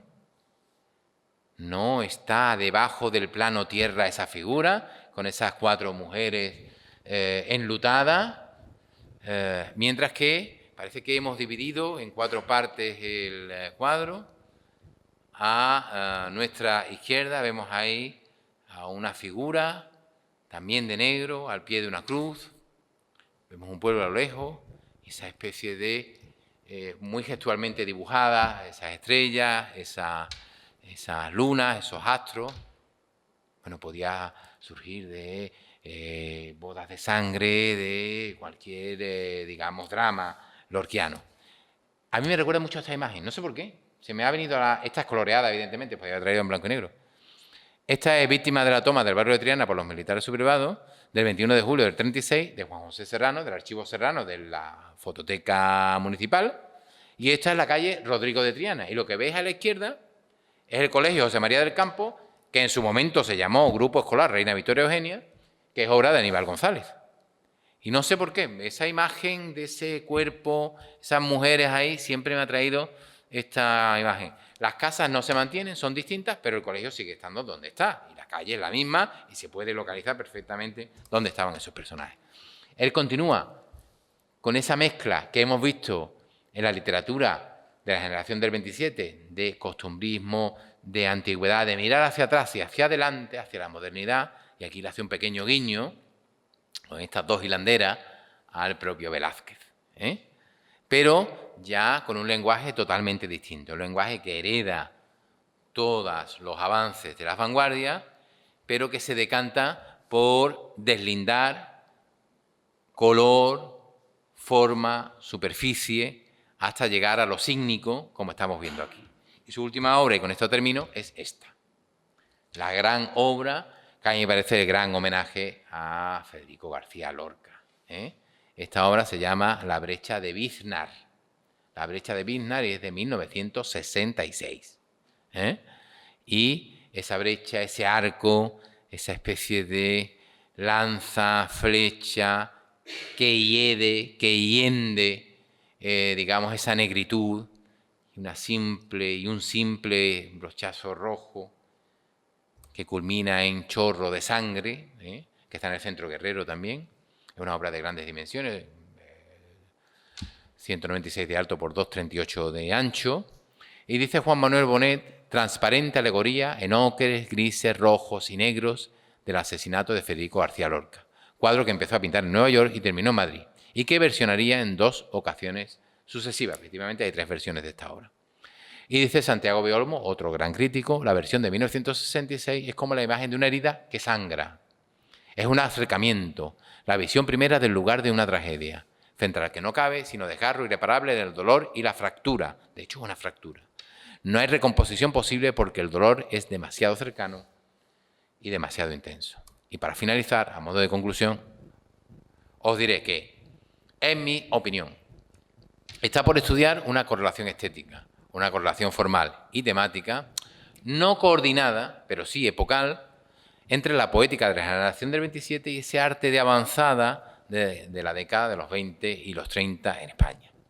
Existen coincidencias puntuales y particulares en cuanto a una serie de cuestiones. Por ejemplo, a las voluntades genéricas de superación de los lenguajes caducos, a la aceptación de corrientes estilísticas exógenas, venidas de fuera, que son aceptadas, pero son también transformadas por una personalidad propia.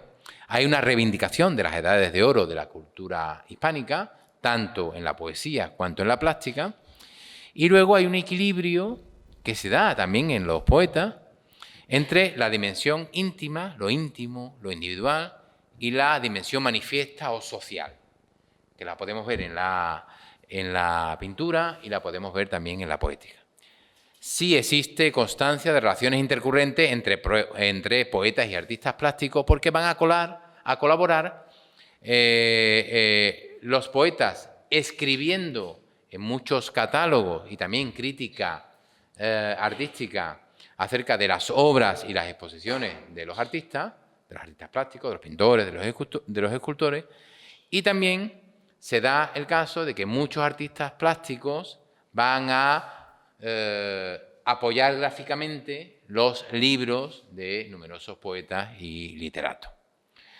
Y también habría que estudiar en esa guerra civil y en la posguerra la participación activa-pasiva de muchos de ellos y los exilios interiores y exteriores de muchos de ellos, tanto en la poética cuanto en la plástica.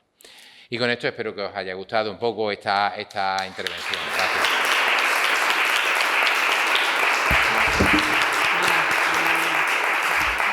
Nada, perfecto. Y bueno, pero te quiero dar las gracias de verdad por el esfuerzo impresionante que has hecho para, como has empezado diciendo, que lo has tenido que estudiar. Es sorprendente cómo has conseguido casar y hacer esa lectura comparada entre el arte y la poesía de estos autores. Y realmente, pues además me parece impresionante que acabes abriendo las puertas o abriéndote las puertas a ti mismo, ¿no? Para decir, esto falta, esto está por hacer. Sí. Es maravilloso llegar al final de una conferencia después de haberte estado escuchando cómo nos has ido mostrando esa mirada con la palabra y la imagen de todo lo que estos artistas han ido trabajando a la vez, pero cómo se permite, ¿no?, la mirada hacia el futuro, es decir, aquí hay todavía por investigar. O sea que, bueno, enhorabuena de verdad Pues... y muchísimas gracias. Lo que me da pena es que no tenemos tiempo para daros la palabra. Bueno, de camino hacia afuera siento muchísimo, pero es que nos van a dejar aquí comentar lo que encerradas queráis. en la facultad. Gracias. Sí, nos cierran. Gracias, de verdad.